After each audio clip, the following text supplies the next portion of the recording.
Educating, informing, serving. Fact TV, keeping government honest.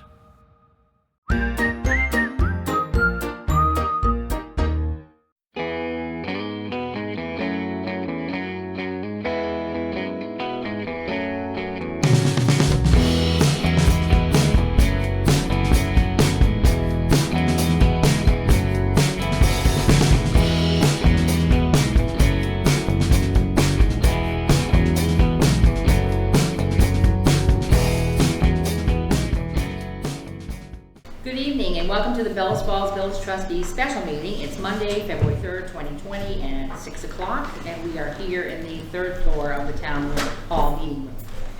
I'd like to call the meeting to order. Do we have any additions to the agenda for routine administrative matters and or pressing matters that will require ratification at a future meeting? Yes, Madam President, we have 2 additional executive sessions, please. So, Okay, where do you want to place? these would be the first one, which can be called executive session to discuss confidential attorney-client communications made for the purpose of providing professional legal services to the body.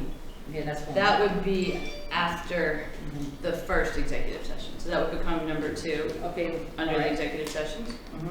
What's the? And the second one would be executive session to discuss contracts.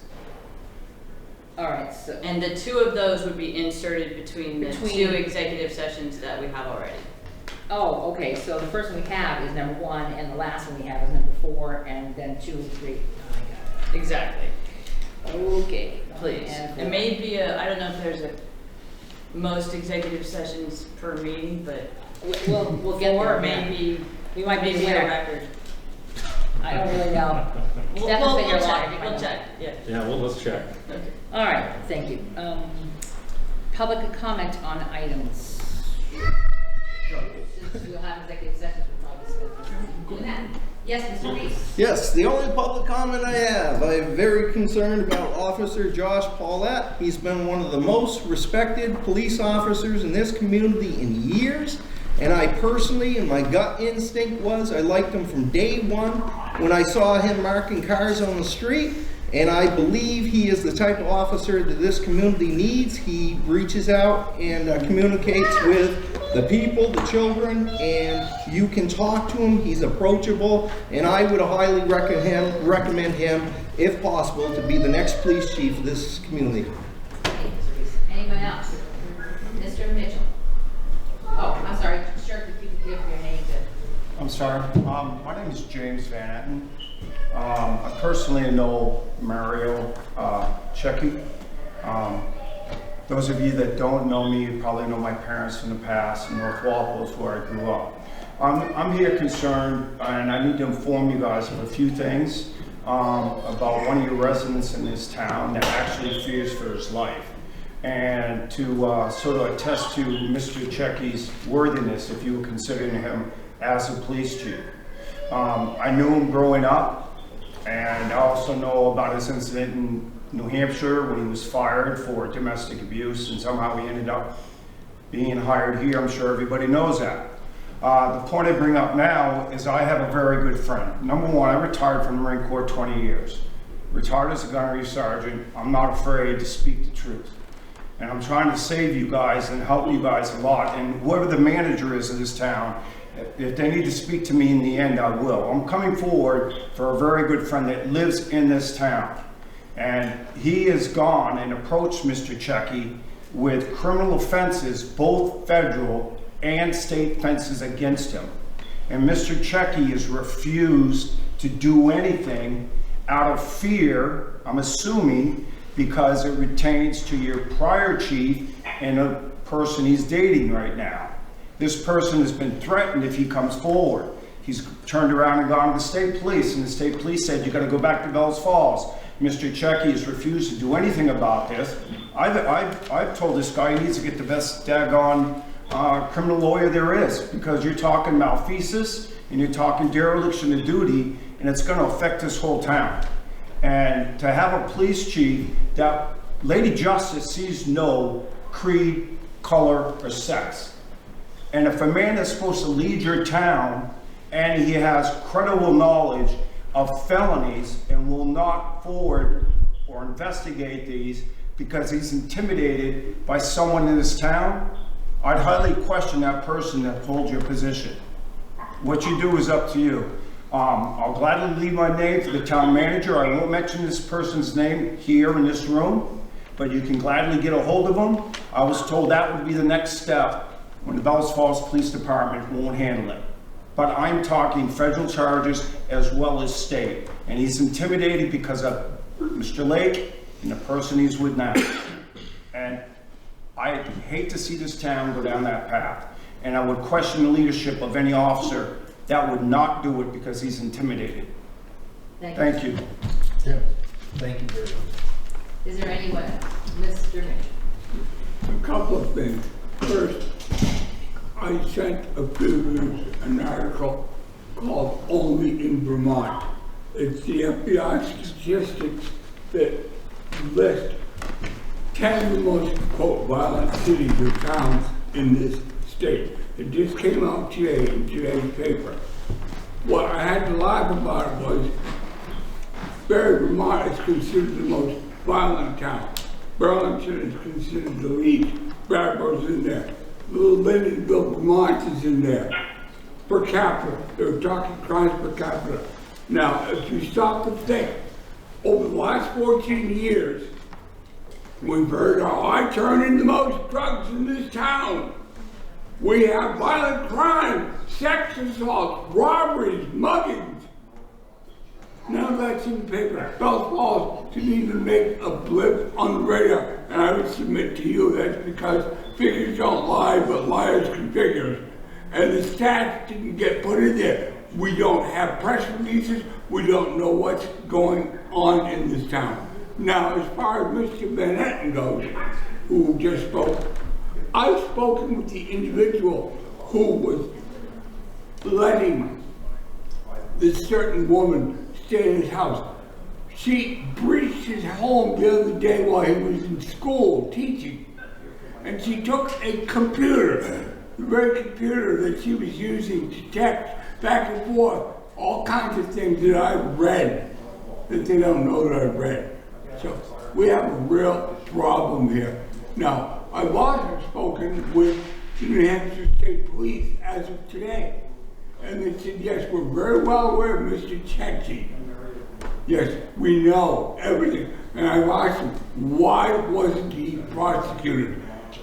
Our chief knew he was a woman beater, and he hired him. He hired him. He said, we hired nothing but the best. Yes, I'll tell you who the best are.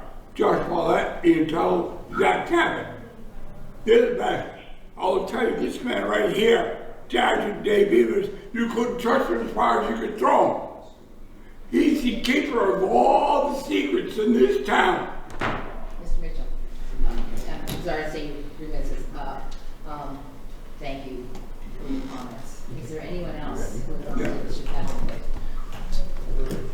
Done? We move on to the agenda item on here, discuss the police department. Let Wendy lead that. Okay, there's a couple of items that we wanted to discuss, and two occurrences happened, and it was coincidental that they happened. 1 second. Oh, James, can you hear Wendy?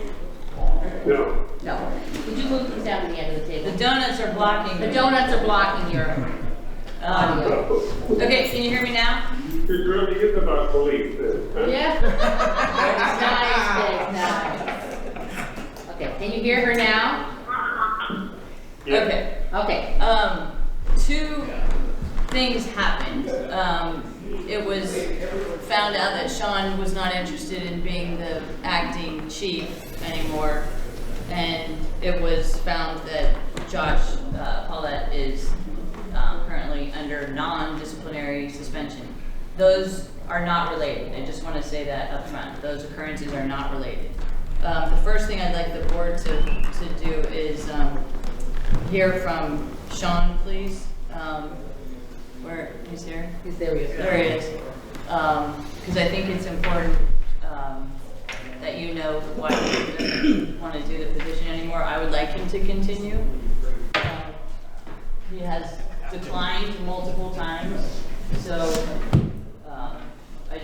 like you to hear directly from him. Okay. So Sean, you might want to, do you want to sit over? Should we hear from Sean first, then you can ask questions about this? That's the question. Okay, the trustee wants to ask a question prior to Mr. McGinnis speaking. The question will be directed towards the manager. Sure. Who's the acting chief currently? Sean is currently, I have to appoint the That's next the question, person. Yeah, that's the phase. Okay. Yeah. And we have a plan, and it's a good plan. All right, is that it? Go ahead. That's it. Okay. Sean? What would you like to know? After what just went on here? Well, Could we you- have could you questions about understand why this- no one would want to be associated with this at all. I wouldn't want to be associated with the village after this. So that's how I feel, and that's how I'll do.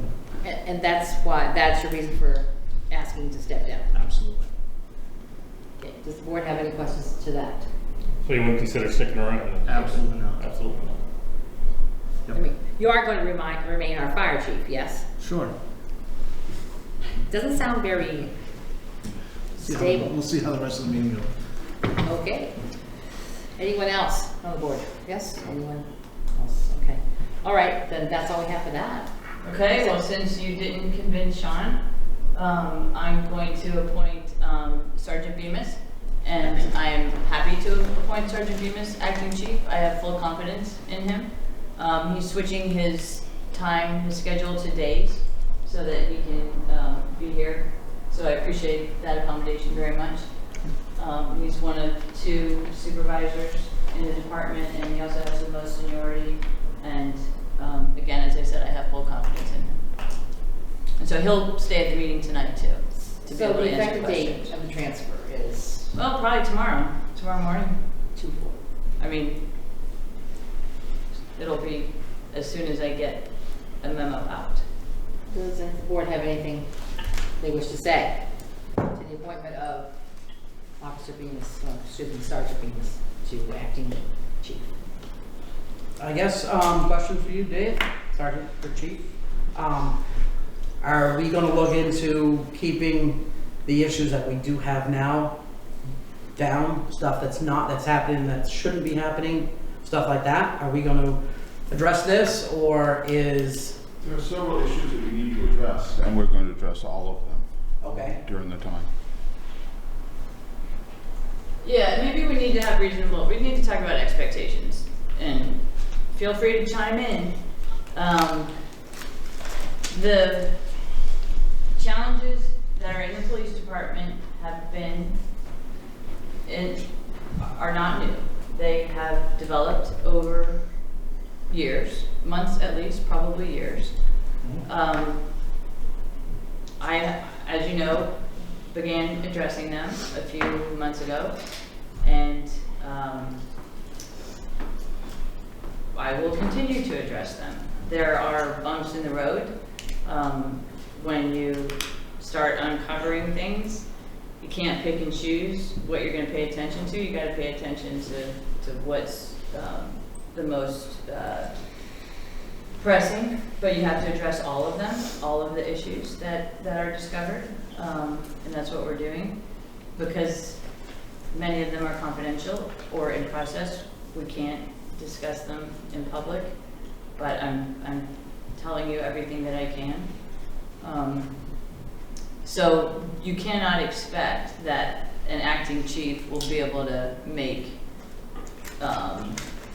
tremendous changes in a department in the 3 months, hopefully quicker, but 3 months is actually a pretty quick time frame we're going to have for the search. To that, I would only state that a couple of months prior have gone on before this with Sure. Sean in the seat, and so we can't just say just in 3 months, because we have to look at the entire scope of the Sure. change.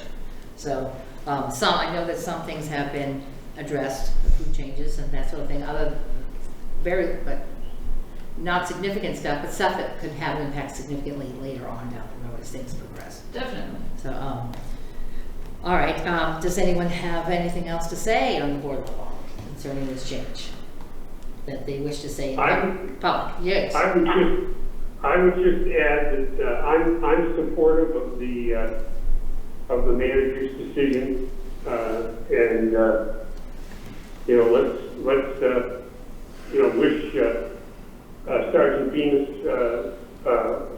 good luck and Godspeed. So.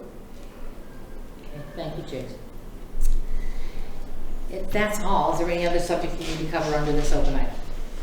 I just want to let you know, and I may have told you this previously, but I'm not sure, as a matter of information, no action, I just want to let you know that there is an active investigation by the state police department on the state police, on our police department. That's been, I think I have mentioned it before, but I just wanted to make sure that I have. Since when? Since August. Since August. Hopefully it'll be complete soon. I was not aware of that. Okay, then No, good. Well, then I'm no, glad I no, mentioned no, it. no, no. Okay. Okay, so now we are aware. All right. So that's been a few months. All right, so since we are having 4 executive sessions, it looks like we will, at this point, go to other business, and then we'll be going into executive session. Could be a long night, that's why the donuts are here, apparently. Want a pizza? I had some. Okay.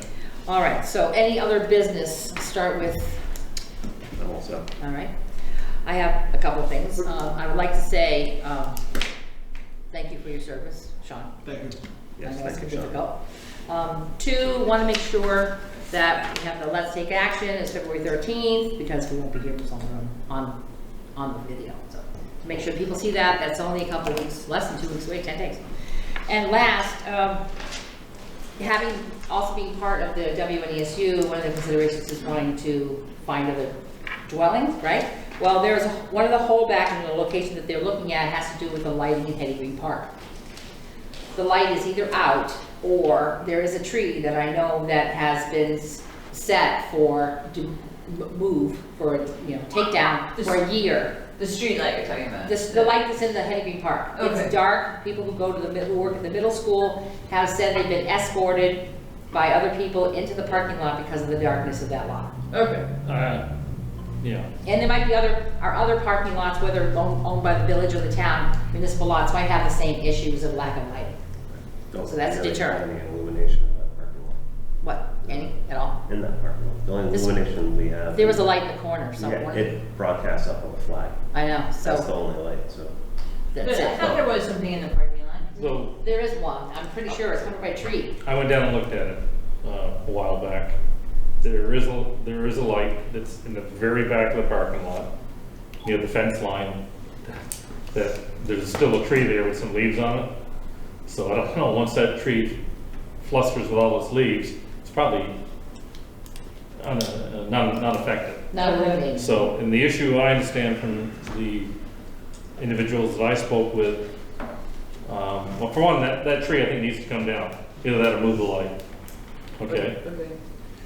Because it doesn't do any good there, except when the leaves are off the tree, and there's several leaves left there now. And to be honest with you, the lights aren't bright enough. In fact, some of our crosswalks don't have bright enough lighting. Illumination. And we talked about that, and it hasn't been taken care of yet. The other item is, she refers to people having to be walked into the parking lot when it's dark. It's because when I went down there, unless I missed something, that is the section that drives, or that empties out onto School Street by the monument. There's no lighting there at all that I can see. And there probably ought to be. That's the darkest section of the parking lot. It's within proximity of the park. It's also proximity of the ATM. So I think, whether it be the town or the village, the town does a street like that. Yeah, it's a We should be looking into that. Okay. Now, I know there is a residence there or an apartment house there that maybe the lights might shine over there, but I'm not sure. I think there's a pole down there that you could put a light on that would cover the parking lot and not have to affect the residents next door. I think the one off Hadley Street is at my house, it shines in my bedroom. There you go. There, And it's then got one one of those here. in my neighborhood too. Yeah. So, Okay. Okay, so did you have anything else? yeah, Or move to Jim? I want to thank Sean for his service and wish Sergeant Bemis, now the acting chief, the best. And also I want to welcome Kathleen back. She was out for a while, and it's Right nice to back. have her back. Thank you. That was all. Okay, I'm gonna ask Jigs if it's okay, Gary, we'll just. Yep. Jigs, do you have anything? No, For I'm good. other business? Okay. Gary? No, I'd like to ditto what Steph said with Sean, and good luck to you, Dr. Bemis. That's it. Okay. All right, then we will be moving into it for our first executive session. If someone would like to make a motion, it's the attorney-client confidential information. It's this one. Under, It's number 12? Right. It's 12 they're on our all- card. Right? Lucky for you, they're all of the kind that you Thank need you, to make folks. 2 motions. So do you have the card stuff? Yeah, he has a copy. So this would be on it's first motion is the premature Yep. public knowledge, and then this one is the, number 12. Number 12. gotcha. Okay. Okay, I'm gonna move that the Board of Trustees enter into an executive session where premature general knowledge may clearly place the municipality at a substantial disadvantage. The reason for the executive session is confidential attorney-client communications made for the purpose of providing professional legal services to the body. And invited to that session, both of the attorneys, And the manager? the municipal manager, Yeah, and then the finance director. finance director.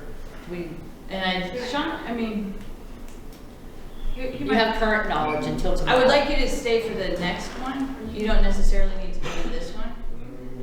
Okay. Okay, And what so about- Now, he can come for the next one. He doesn't need Okay, to not be for in this one. Okay, so okay. so was that yes or no? Wendy? Not Sean. on Bemis and Sean. No. Okay, so. But yes, next, on- so the very next executive session. The 4 of us. Hopefully it doesn't take very long. But please don't go away. Right. Okay. And if you're moving out, we haven't got the motion made yet, seconded, but the executive session takes you people out beyond both sets of doors. all right? Second set of doors. Please, if you would. Take a chair if you need one. There's some. All right, so you need a second also? All right. It's moved and seconded to go in executive order. We have to do voice vote. Oh, yes, and we have to do a voice vote. So, Jiggs, Jim McCall, aye. Jonathan Wright, aye. Deborah Wright, aye. Stefan Golick, aye. Gary Liquay, aye. All right, now we need the second one as well. Oh, we do. Yeah. We do, yes, And it's under on what- this one. Any I other move that. criteria? No, That'd be a number, you right? just, I don't think you need to. Oh, Well, it's just, oh, it does. Do we have to Yeah. do it twice? We do have to do it twice. Okay. Yeah, all of Okay, these. so yeah, so the contract. and number 12 applicable to that one? Yes, apparently, it says so. Okay, I move that the board entered into an executive session to discuss attorney-client confidential That, yeah. communications made for the purpose of providing legal services to the body under the provisions of Title I, Section 313A1 of the Vermont State Statutes. Need a second? Second it. All right, it's moved and seconded. We need a voice vote. Jiggs? Jim McCall, aye. Jonathan Wright, aye. Deborah Wright, aye. Stefan Golick, aye. Gary Liquay, aye. We are now in executive session. Thank you very much.